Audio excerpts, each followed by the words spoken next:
Proud Boys infiltrated not just the Proud Boys, but maybe even their defense team. This was an allegation that was put forward by the defense attorneys yesterday. Zachary Real and his defense attorney, Carmen Hernandez, filed a motion that was hard to even contemplate when we were reading through it yesterday. And I want to go through that briefly. It's short.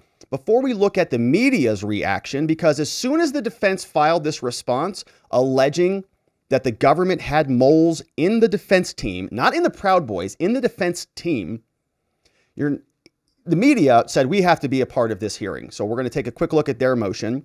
Then the government responded. They said, well, there's an explanation for all of this, and we are totally innocent, and judge, don't worry about any of this. It's all fine. There's a declaration from the FBI agent who was involved in this communication. Her name is Christina Spindell, and we'll get the latest from the court from Brandy Buckman. But to make sure that we've got our understanding on exactly the gravity of what's going on here, let's look at the motion from Zachary Real through his defense attorney, Carmen Hernandez. This was filed out of the DC court, and it's a corrected motion.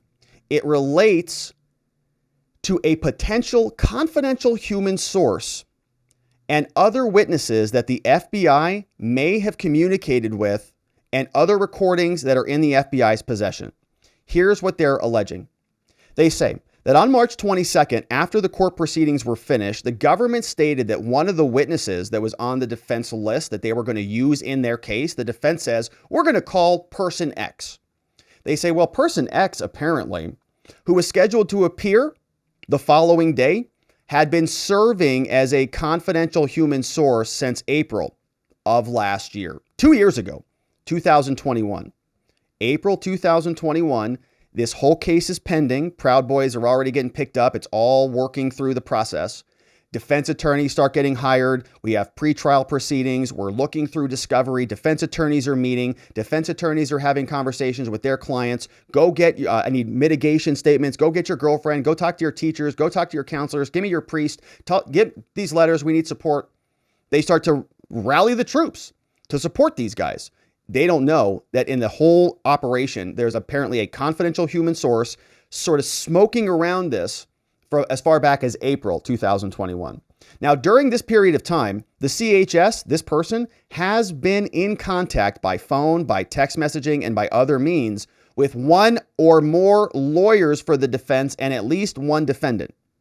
During this period of time, the CHS, this person, also went to prayer meetings with members of one or more of the defendants' families. Now, we talk about safe environments in the law where attorneys and their clients can have protected conversations where we don't have to worry about the government agents infiltrating us. There's an appropriate place to go and investigate somebody for a crime, charge them with a crime, and then you leave them alone. You play the game fair. You don't put a mole in to go listen to what the other side is doing. It would be like in a sports game. It'd be like the NFL, playing a high school team, the DOJ versus a public defender, and then the NFL team sending in a physical trainer to go train the other high school team and then report back on the high school team. It's such an egregious imbalance of power, and it's such a grotesque violation of trust that it just baffles the mind that the prosecution or the government would even be contemplating allowing this to happen with a defense team. But there's another protected space we often talk a lot about, which is your religious environment, your church, your synagogue, the place where you pray and meet. You keep that sacred. You don't allow stuff to breach that space because it is a protected, sacred space, right? These are the types of things that we try to uphold, and you play fair. You don't invade those places. This government didn't do that in this case. After the case had already been charged, after it's already pending, they are still, the disgusting government, still using their confidential human sources and sending them into prayer members with the defendants and their families. The confidential human source also engaged in discussions with one of the defendant's family members about getting rid of a lawyer, replacing one of the attorneys on the case. Critical decisions. The FBI has human sources that are reporting on these things, and the defense doesn't even know the extent of this. Obviously, they got invaded by this person. infiltrated. They may not include all the communications that were even initiated or engaged by them. How do they know? So the allegations about the existence of yet one more previously undisclosed confidential human source, after various other alleged disclosures, demonstrate, Your Honor, there are reasons to doubt the veracity of this government and their explanations and their justifications for withholding any information about these CHSs in this case. Moreover, the government disclosed this information for the first time the day before the witness was scheduled to appear. We're in the middle of trial right now. So accordingly, Zach and the other defendants in this case respectfully request the court compel this government, these prosecutors, to disclose everything. We request an emergency hearing and an adjournment of these proceedings. So holy moly, right? You read that, you say, are you kidding me? The prosecutors are, after the crime is over, they're still trying to snoop on what the defense is doing? Explosive motion, explosive consequences, if true, you would think. So the media wanted to be a part of this, and here's what they said. Holy moly. They filed this 6-page. They said, Judge, can we please be here for this one?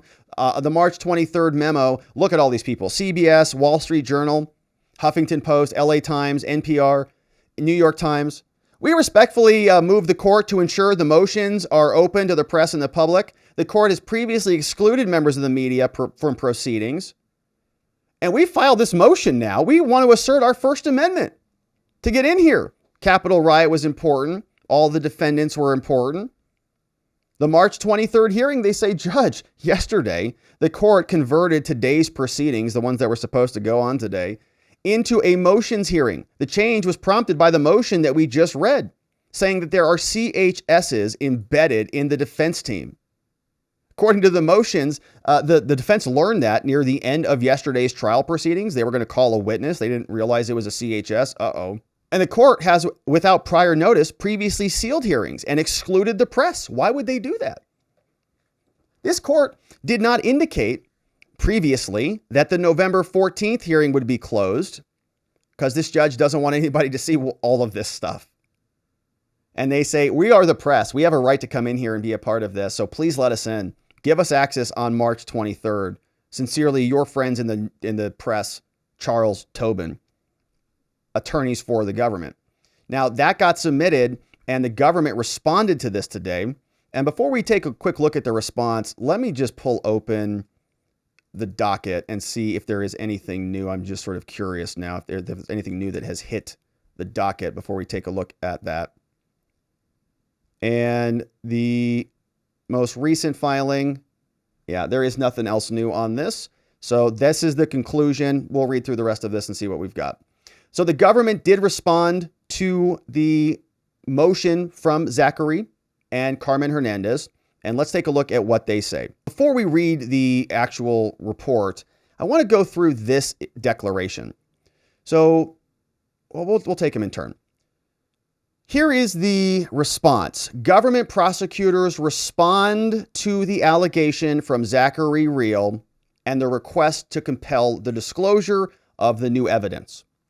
The government prosecutors say, the U.S. respectfully responds to this. In his motion, Real moves for an order to compel the government to give us all reports, all recordings, all memoranda prepared by the FBI, the DOJ. They say, unfortunately, Zach's motion is moot because there are no reports, there are no recordings, and there are no memoranda. Oh. So they're asking for all of the recordings we have and all of the memos, but we don't have any, so we can't give them any. Defendant Real, they say, contends that his motion is based on, quote, serious and substantiated allegations of government conduct surrounding the surreptitious invasion and the interference of the defense team by the government through a CHS at the government's behest. The government responds, they say, this entire premise is baseless. As background, the government neither relied upon any evidence from nor referenced the CHS in question in its case in chief. Do you see how they're splitting this? They didn't deny that they have this CHS. They didn't deny that the CHS is embedded where the CHS is embedded. All they're saying is, we didn't use the evidence in our case, and We didn't reference the CHS in our case, and therefore, Judge, it's irrelevant. They're trying to draw a very narrow basis around this, a force field to sort of limit this. We didn't use it at all. It's a separate issue, so Judge, keep it out.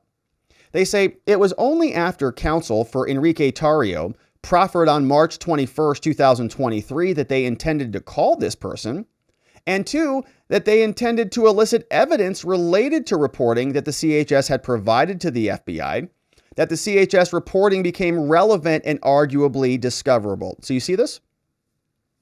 They're saying that they had no obligation to disclose this source.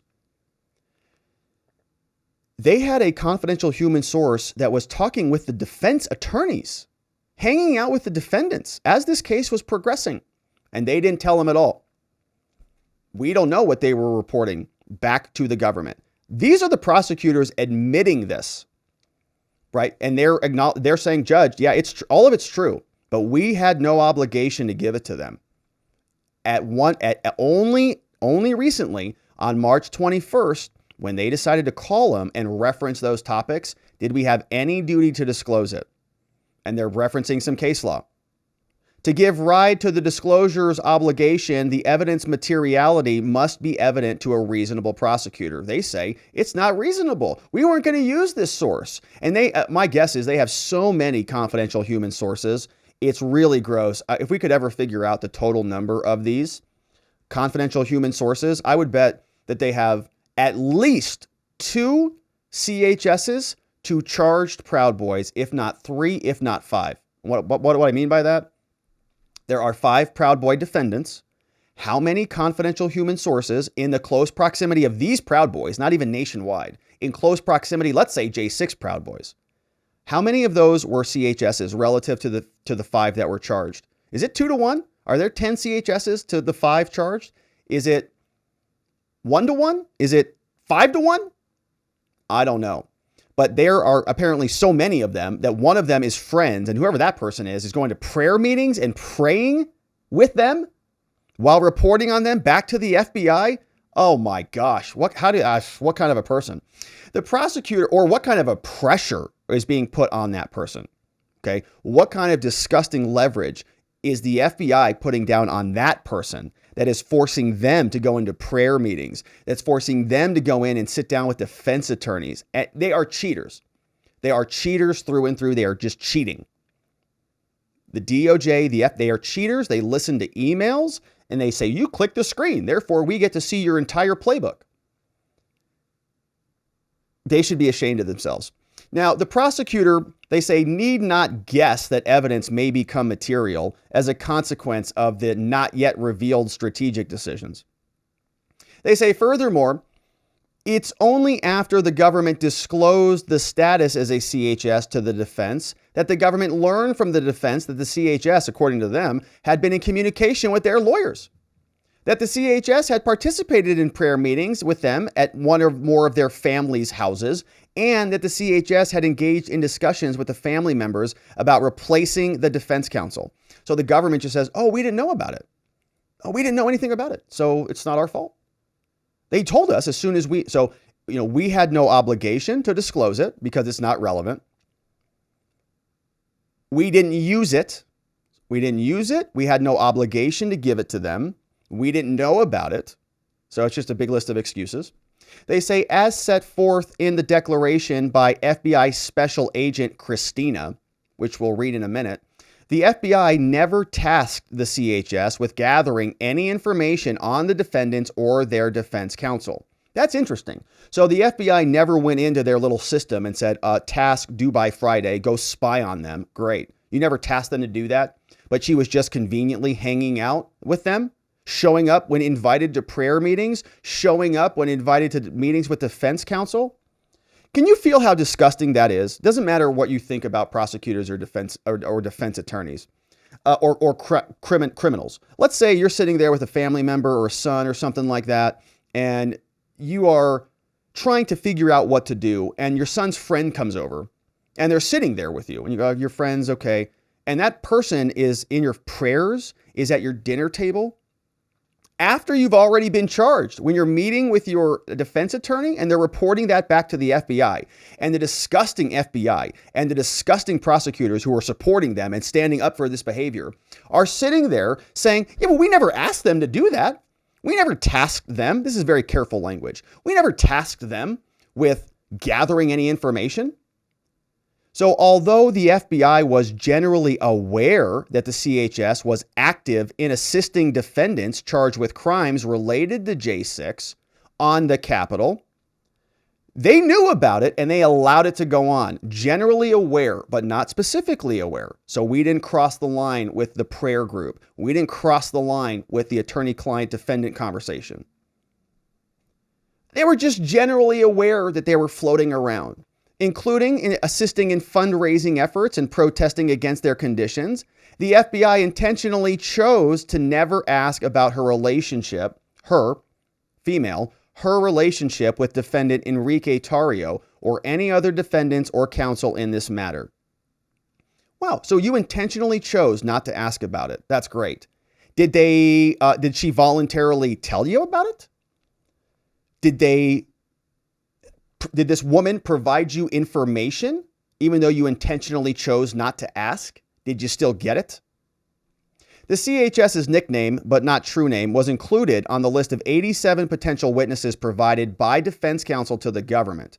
The government learned at some point thereafter, right? And now, at that moment, they should have told them about that, right? This should have never happened in the first place. There should have never been a CHS who was hanging out in prayer meetings or defense attorney meetings. Insane. But they don't care about it because they're the government. The government learned at some, but even if that was the case, after this person disclosed that name, that should have been disclosed to the defense immediately. Everybody on that list of 87 potential witnesses, any of those, if they are CHSs, they should be disclosed immediately upon receipt about that. Otherwise, how can they possibly be your witnesses? They're not your witnesses. They're the government's witness. The government learned at some point thereafter that the individual had a relationship with the FBI. As discussed below, the CHS reporting requirement that the FBI did not appear on its face to pertain to those defendants. So they say, moreover, upon learning from the confidential human source that the CHS had participated in a deposition related to this case and had been subpoenaed as a defense witness in January, the FBI then promptly notified them that it was terminating the source relationship. January 2023. So this entire time, this case has been going on for years. They had a CHS embedded all the way up until January of this year. They say this is how gross this DOJ is, and they're standing up for the FBI, right? They're supporting this behavior. They're defending the FBI, so they're just as gross. They say that certain defendants or defense counsel chose to communicate with a CHS about matters related to this prosecution is a decision made by them. That's your government. They'll send CHSs into your prayer groups and into your attorney meetings, and they'll say it's your damn fault for allowing them in. And they'll take that data, anything that was shared with them, and they'll use it against you, and they won't even disclose it if they charge you with a crime. Not until 2 years later in January 2023.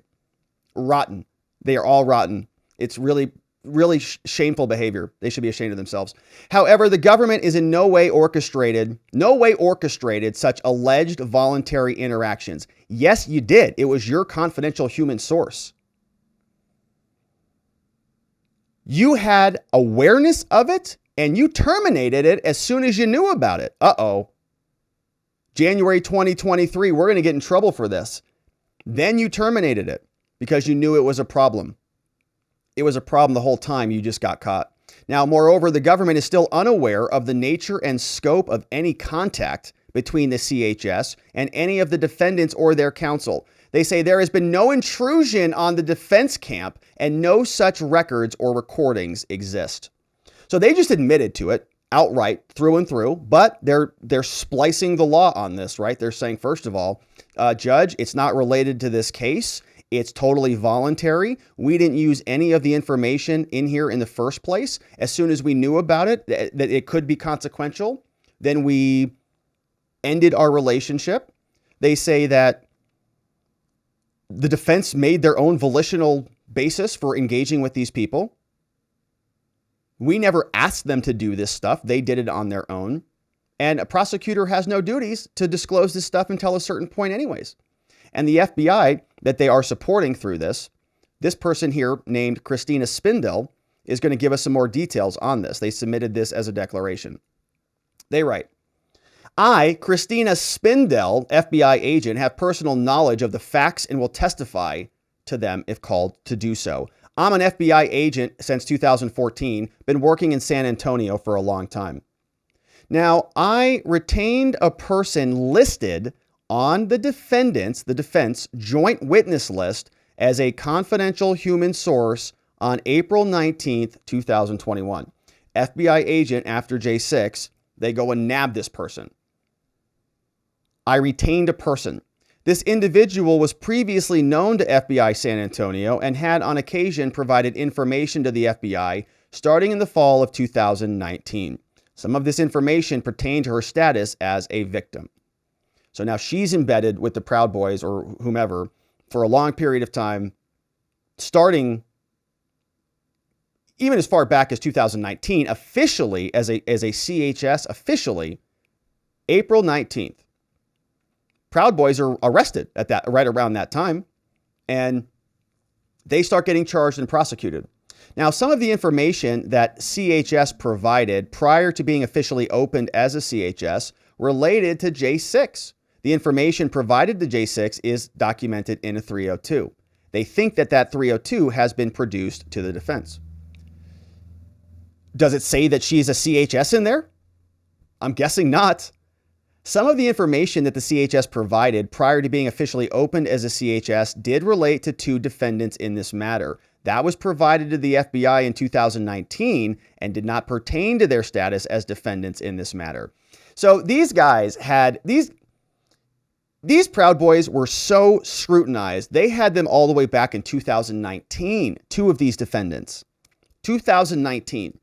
So if they had all of these CHSs, if they had all of this information going back to 2019, they had Kenny Lizardo, we suspect is a CHS, who was picking up Enrique Tarrio from jail. They had this woman, this girl, whoever she is, who is also working with them, providing information about them all the way back to 2019. And the FBI couldn't stop them from almost insurrecting America? Are you serious right now? CHS was not tasked with collecting information on the defendants. Again, doesn't matter if she wasn't tasked. Did she collect it? FBI did not ask the CHS about knowledge. Again, I don't care if she was asked or not. Did you get it? Including Enrique Tarrio. The FBI did not become aware that she was identified as a defense witness until January 9th, 2023, when the CHS informed the FBI that the CHS had received a subpoena to testify and had already participated in a deposition. So the CHS informed the FBI, hey, guys, the defense is going to call me. Hey, they're going to call me. They got a subpoena. What are you going to do about this?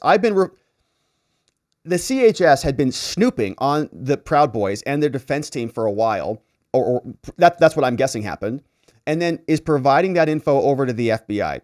FBI then is using this person. We know that the defense previously disclosed already in December of 2022, according to their motion.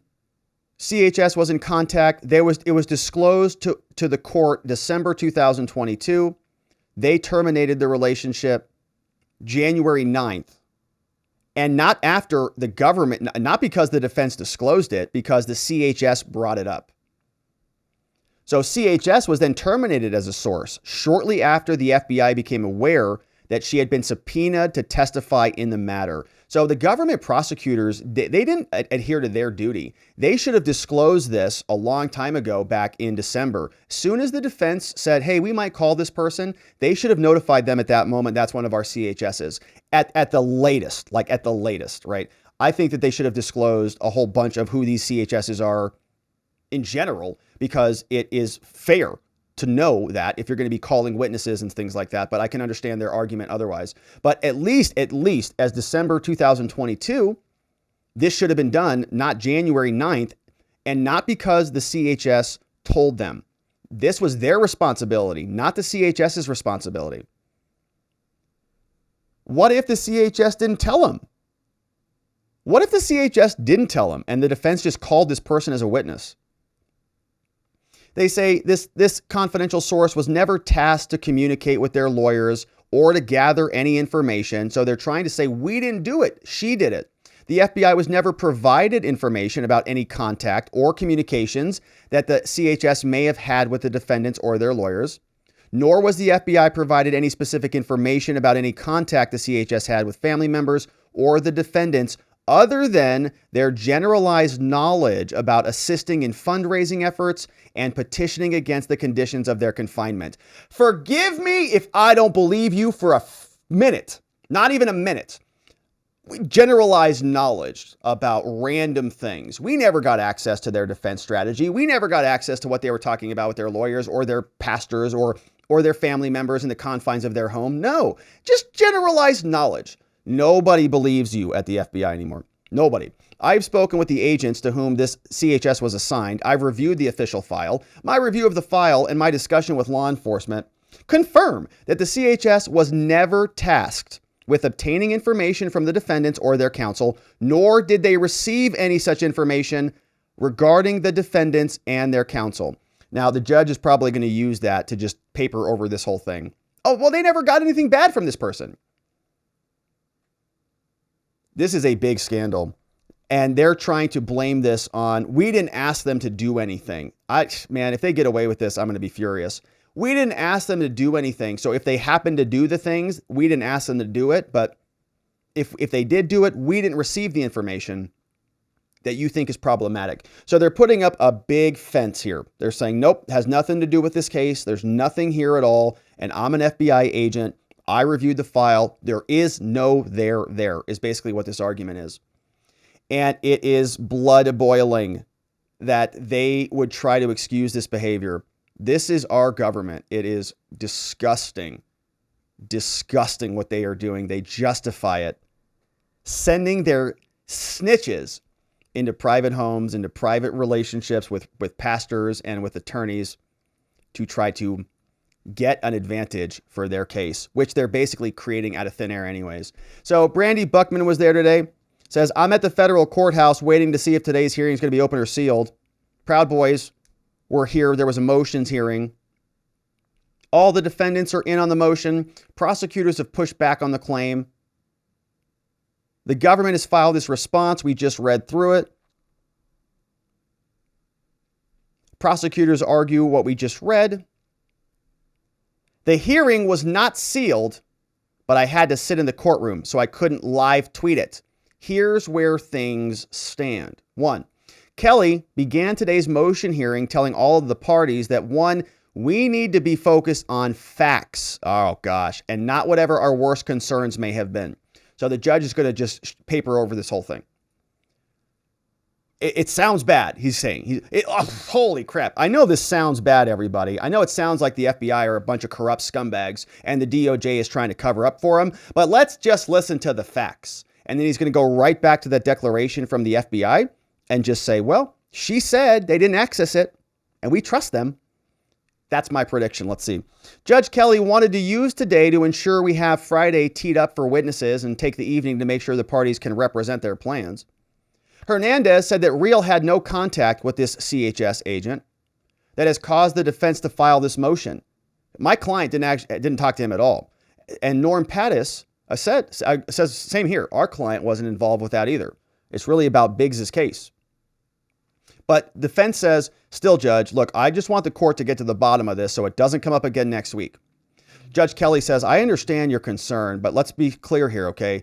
Your motion is presuming that information about this informant would have been discoverable to begin with had they all decided to call this person as a witness. And it's not obvious to me that that's the case, says the judge. Kelly says Kelly's not making any insinuation the parties had done anything wrong, especially the government, that they'd done anything nefariously in this case. Okay, other than having a confidential human source at prayer groups.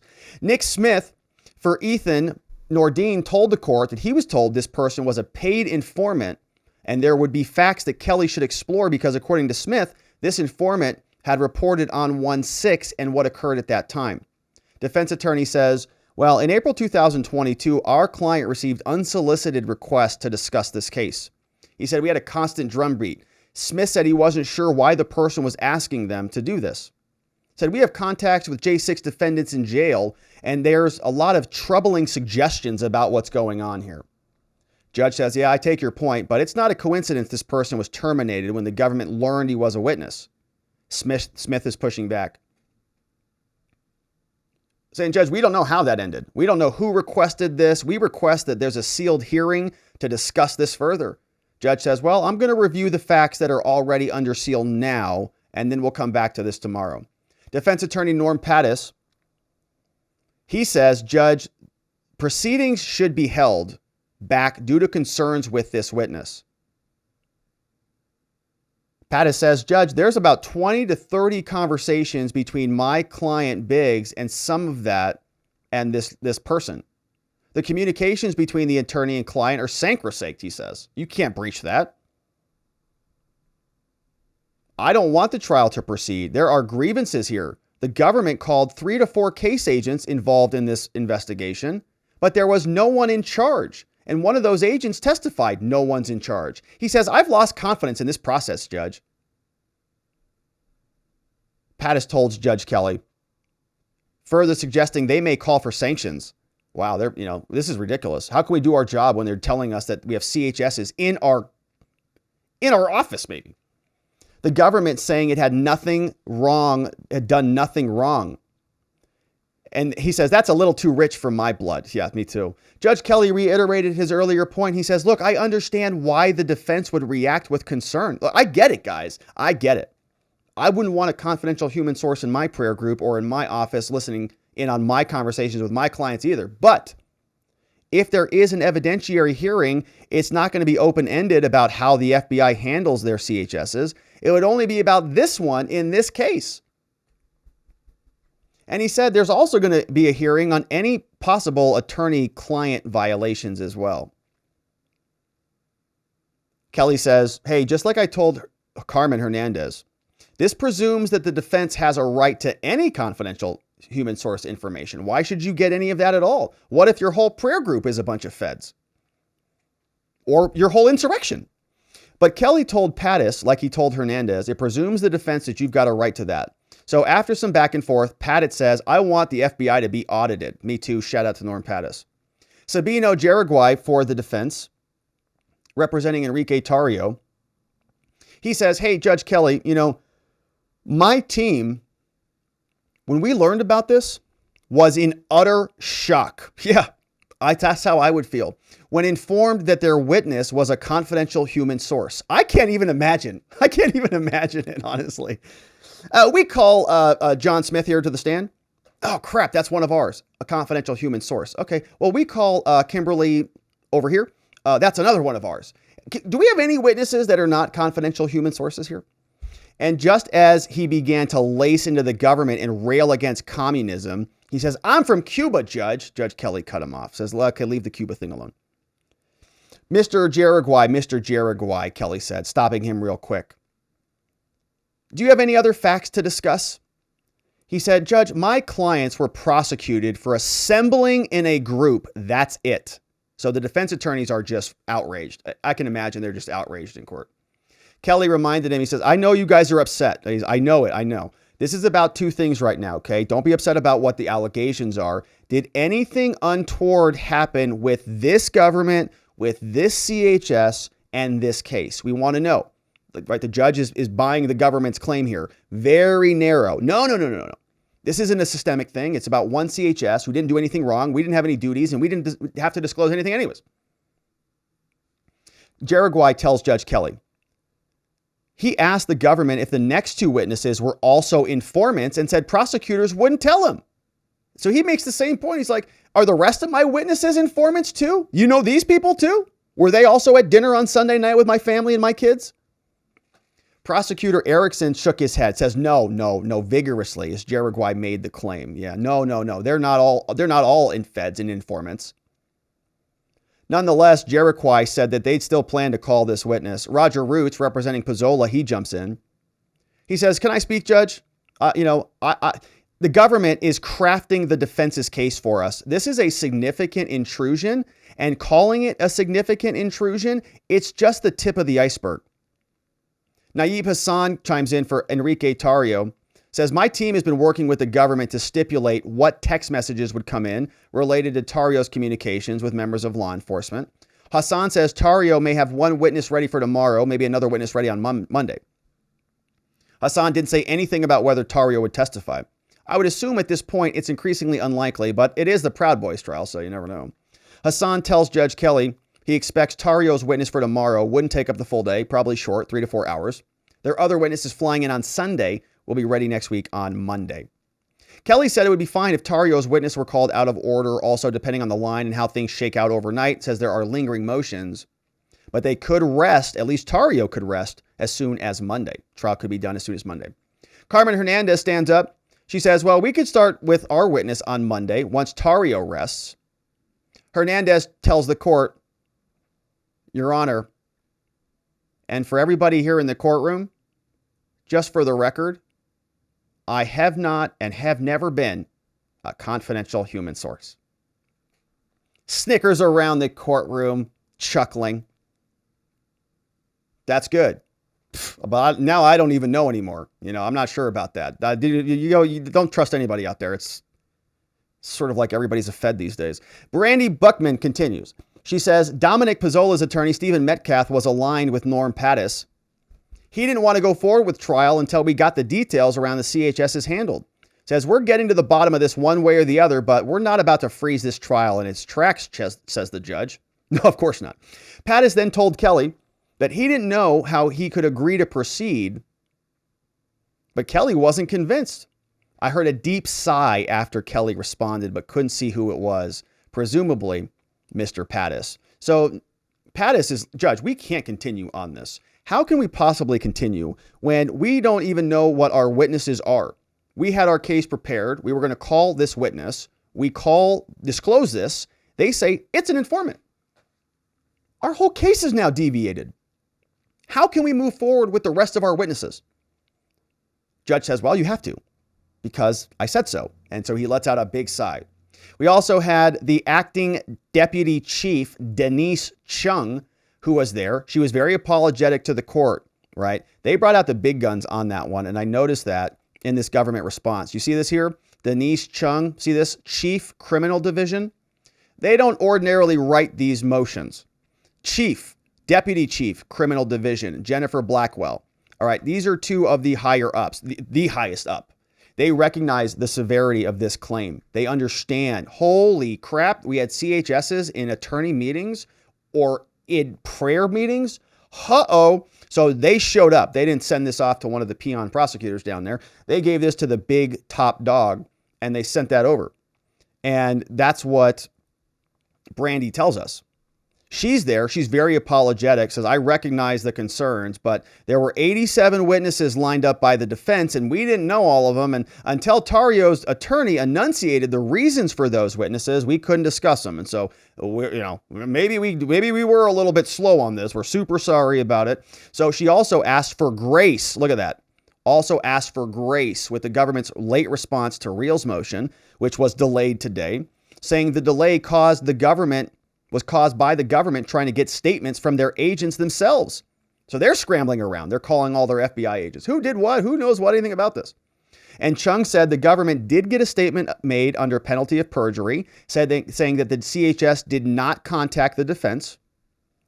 Okay, did not contact them. Like, I want to know what these things mean, because they're very careful about this. Like, did the CHS contact them? I don't doubt that she didn't. I believe that she probably did not contact the defense attorneys. But I would guess that she was invited over and then she accepted those things. And so she was in contact with them, even though she didn't volitionally contact them affirmatively. Kelly says, I understand totally. Yeah, this matter has just arisen in the last 24 hours and the government didn't make anyone wait that long. They were a little bit late on their motion. Kelly said it seemed to him that it didn't seem like anyone had information they shouldn't have, but wanted to give the parties tomorrow through tomorrow to hash it out. Prosecutor McCullough says, I'm keeping a close eye on the order that Kelly issued earlier this month, establishing rules for how the trials must move forward. Says that we wanted a list of Tarrio's exhibits for the witnesses. Moving forward, the court wants the court to enforce its 36-hour rule. So before the witnesses testify, the judge, we read through the rules previously on this channel, said that you got to disclose your materials, turn in your homework, turn in your presentation before you present it, type of a thing. Says, we want that, Judge. They didn't do that. They're going to present a witness tomorrow. It's less than 24 hours tomorrow. And so where's the 36-hour rule? It says there are hundreds of pages in that we want. As McCullough was whining about this, he's like, oh, they didn't give us the 36 hours. Jaraguay for the defense, he's laughing. He's like, these friggin' jerks, they're embedding their agents in our private meetings. And now they're upset that we didn't give them our witness disclosures within the 36 hours. Like these are prosecutors through and through. Kelly thanked McCullough for pointing it out. And the assistant Jocelyn then provided the court with some additional info. Ballantine, this is another assistant U.S. attorney who is not on our list. So I think this is our 7th one now. Remember, we went through some of the prosecutors on this case. In fact, here they are. We did not have Ballantine on that list. So we now have Ballantine and we have Chung who are on this. So you can see all of the different prosecutors who were brought in to prosecute these Proud Boys who, threw a water bottle. This is where it continues. Ballantine said, we emailed the court the following information ex parte, meaning we didn't send this to the defense. We just emailed it right to you about the CHS. When they began, when they were terminated, when they were admonished, info on the time they were paid. The CHS was admonished? Wonder what that was for. Plus 3 source reports and 2 additional redacted reports, which she could provide unredacted. So the prosecutor sent the judge separately, not public, not anything we can see, not anything the defense attorneys can see, more information about this person. When they started, when they fired, when they were admonished, how much they got paid. Says we could provide 16 serials documenting the reports. We'll give you the details on it. Urge the defense to have its own report on what info it has, saying the judge can compare the two. Nick Smith says, Judge, tomorrow we're going to be done on our case. We're going to rest tomorrow. Then Tarrio can go. Then it will go to Real. Judge Kelly says, all right, you guys are back up tomorrow, but I've got a warning for you, for the defense. If the trial procedures that I laid out aren't followed next week and the witness is called without notice or without the agreed upon procedure, the defendant will be forced to rest. This case is so unbelievable. The prosecution is literally dumping new information on them day after day. We just learned that one of their witnesses is a CHS, and the judge is still beating up on the defense. Yeah, but if you still don't follow the rules, my 36-hour notice rule, then you're penalized for that. And you're going, you're feeding us a fire hose of new information, new discovery, new issues, new problems, all exacerbated and caused directly by the government. And they have to respond to all of that, right? It's a whole bunch of new work to deal with this sudden revelation of a CHS. And they also have, sort of no time, like no grace. The judge allowed the government to be late today, right? And then told the defense that, and he is giving the defense some grace because they are within the 36 hours. But next week, follow the rules. Hopefully the government doesn't dump any more CHSs on them. Hassan Furtario reassured Judge Kelly that we're prepared. And we believe we've been the most impacted defendant in this case. We've been the most damaged. Kelly says, nonetheless, there's no reason to pause the trial. Carmen Hernandez for the defense, she kept pushing. She told Judge Kelly, Judge, you don't have the defense's side. You don't understand what we're going through. Judge says, I know, I don't care. He says, there's no basis to pause this trial. There just isn't. We'll take it up after the one witness tomorrow. The defense is asking for more time. Pattis took a moment. He says, listen, Judge, we are so uncomfortable. Let me just clear this out, make a record here. I want to outline how uncomfortable we are with moving ahead. Kelly told him, he said, well, I know you're uncomfortable. If your worst fears come true, it's not going to change whether we go forward Friday or not. So just forget about it. And that does it for today from Brandy Buckman. So make sure you're following her. The feed wasn't on, so she went into the courtroom and can't live tweet from there. So make sure you're giving her a good follow at Brandy Buckman. She is a senior staff writer, and she's covering the Proud Boys trial and doing a great job. We appreciate her giving us the latest from inside the court. So that is the Proud Boys trial, my friend. Extremely, extremely frustrating that we're seeing this type of stuff come out.